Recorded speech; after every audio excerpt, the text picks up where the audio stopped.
പ്രിയ സുഹൃത്തുക്കളെ, നമ്മുടെ മാതാപിതാക്കൾ നമ്മളെ ചെറുതായിരുന്നപ്പം അവർ നമ്മളെ നന്നായിട്ട് നോക്കി എല്ലാ കാര്യങ്ങളൊക്കെ ചെയ്തു. ഒരു പെൺകുട്ടി ജനിച്ചു കഴിഞ്ഞാൽ അവൾ വളർന്ന് വലുതായി, അവൾ പഠിച്ച് വലുതായി, വിവാഹം കഴിപ്പിച്ചു കൊടുത്ത് ഭർത്താവിനെ നോക്കി, അവൾക്കുണ്ടാകുന്ന കുഞ്ഞുങ്ങളെ നോക്കി, അവരെ പഠിപ്പിച്ച് അവരെ വളർത്തി അവർക്ക് വേണ്ടിയിട്ടുള്ളതെല്ലാം ചെയ്തു കൊടുത്ത്, പിന്നെ ആ മക്കളെ കെട്ടിച്ചു വിട്ടാൽ പിന്നെ വീണ്ടും ബാധ്യത, പിന്നെ അവരെ മക്കളെ നോക്കണം, അവരെ ഭർത്താവിൻ്റെ കാര്യങ്ങൾ, വീട്ടിലാണെങ്കിൽ എല്ലാവരുടെ കാര്യങ്ങളും ഉത്തരവാദിത്വത്തോടെ നോക്കുന്ന ഒരാളാണ് സ്ത്രീ. ഒടുവിൽ എല്ലാം കഴിഞ്ഞിട്ട് ആ അമ്മ വയസ്സാകുമ്പം കണ്ണിന് കാഴ്ചയൊക്കെ പോകുമ്പോൾ ഈ വളർത്തിയ മക്കൾക്കും മക്കളുടെ മക്കൾക്കും മരുമക്കൾക്കും നോക്കാൻ ഭയങ്കര ബുദ്ധിമുട്ടാണ്.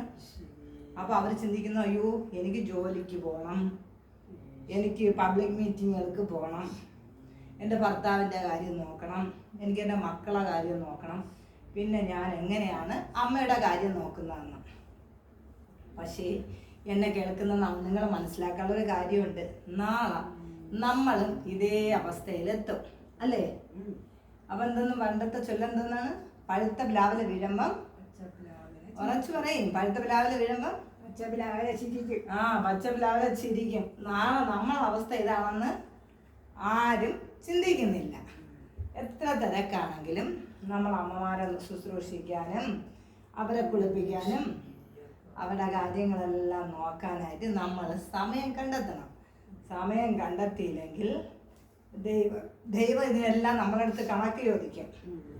അമ്മയ്ക്കാണെങ്കിൽ നിറയെ തലമുടിയായിരുന്നു, ഇപ്പോഴും നീളത്തിന് കുറവൊന്നുമില്ല, ഇങ്ങനെ നീണ്ട് കിടപ്പുണ്ട്, തലമുടി അത്രയും പൊഴിഞ്ഞു പോയി.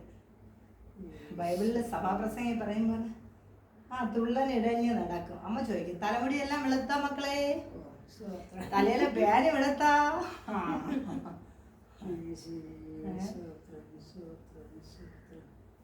ഇതാണ് മനുഷ്യന്റെ ഒക്കെ കാര്യം.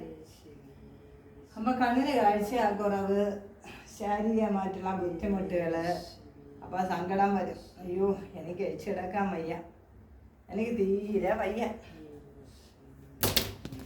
ഞാനിന്നെ എന്തിനാണ് ദൈവമേ ഇവിടെ കിടക്കണത്, എന്നെ അങ്ങ് വിളിക്കണേ എന്നൊക്കെ വയസ്സായ അച്ഛനമ്മമാരൊക്കെ പറയണത് എന്തുകൊണ്ടെന്നറിയാമോ? എന്തുകൊണ്ടാണ് പറയണത്? എഴുച്ച്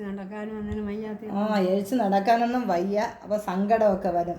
ഞാൻ മക്കൾക്കൊരു ബുദ്ധിമുട്ടാണോ, ഒരു ബാധ്യതയാണോ എന്നൊക്കെ തോന്നും.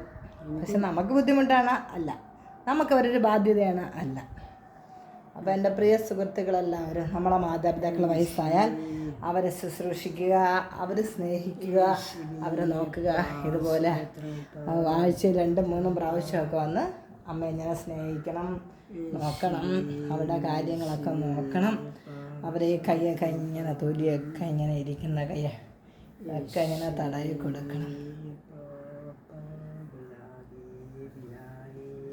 ഓക്കെ, എല്ലാവർക്കും ദൈവം ആരോഗ്യവും ബലവും ഒക്കെ തരട്ടെ എന്ന് ആശംസിക്കുന്നു.